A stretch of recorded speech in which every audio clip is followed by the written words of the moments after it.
Chers amis, bonjour. Nous sommes le mardi 6 mai 2025. Il est 10 heures. Quelques news de l'Arménie de l'Artsakh et de la diaspora arménienne. Donc, toujours donc dimanche, ce spectacle à 15h30 à l'auditorium du Centre du patrimoine arménien.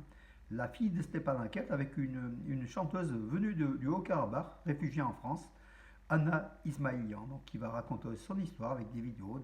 Donc, c'est une très belle prestation. Vous verrez, donc, entrée libre. Donc, voilà.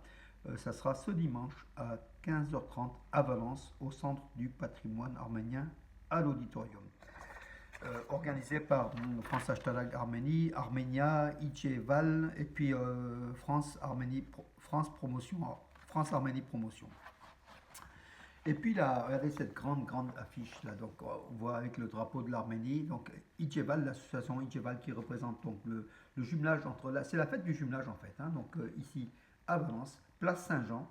Ça sera le samedi 24 mai, donc de 10h à 17h, avec une prestation même artistique de troupes arméniennes, même venues d'Ichevan. Donc on verra, donc voilà. Ça sera l'occasion pour vous de connaître un petit peu ces associations qui militent, justement, qui sont le lien entre Valence et ces pays, et c'est justement le Liban, Israël, l'Allemagne, on voit donc voilà l'Italie et l'Arménie bien évidemment avec Ijeval, l'association Ijeval, présidée par mon ami Rostov Iliozer. Voilà donc l'affiche.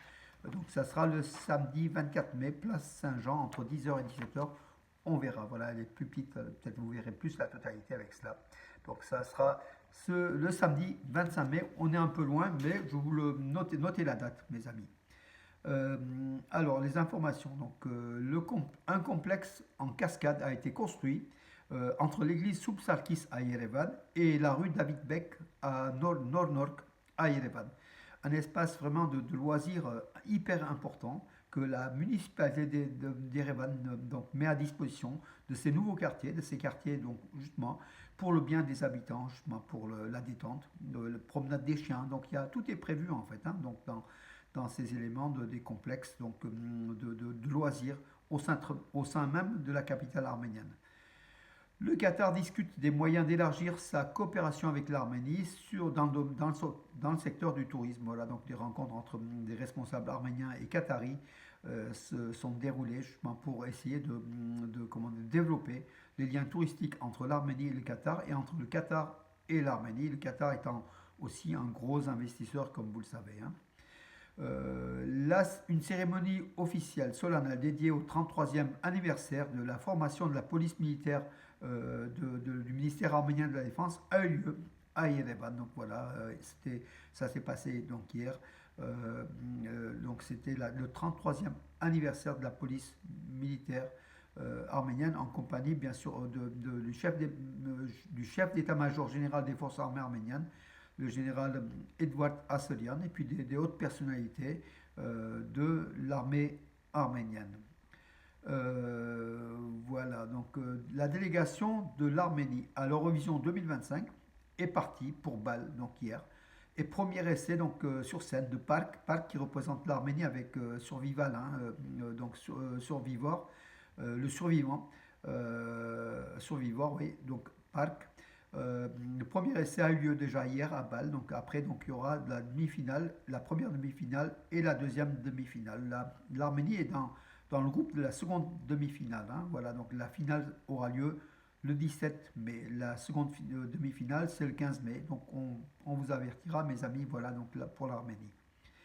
L'ancien président de l'Académie des sciences d'Arménie, donc l'académicien Radik Mardirosyan, 89 ans, vient de disparaître. Voilà, donc c'était un personnage important de l'Académie des sciences d'Arménie. Il avait aussi été l'auteur de plus de 200 articles scientifiques liés au développement d'amplificateurs quantiques de l'ordre du décimètre, des applications de radioastronomie, l'amélioration des technologies de création de cristaux artificiels pour l'électronique quantique et au développement et à la mise en œuvre de systèmes récepteurs hautement sensibles. Voilà, pour dire c'est un grand scientifique qui vient de partir, Radik Mardirosyan, qui était très connu, surtout à l'époque de l'Arménie soviétique. Justement, il était partout. Voilà. Le gardien de but de l'équipe nationale d'Arménie de futsal, donc le portugais, le brésilien devenu citoyen arménien, donc a gagné avec Palma de Majorque, donc la Ligue des champions de futsal Pour la troisième fois consécutive. La finale s'est déroulée à Oman, en France. Donc voilà. Et Palma Futsal a gagné contre l'équipe kazakh de Kairat Almaty sur le score de 9 à 4.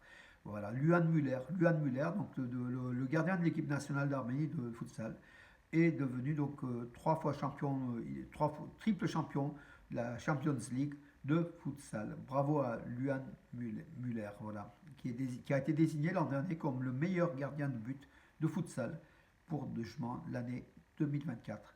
Bravo à l'Arménie d'avoir un gardien de ce type-là au sein de sa sélection.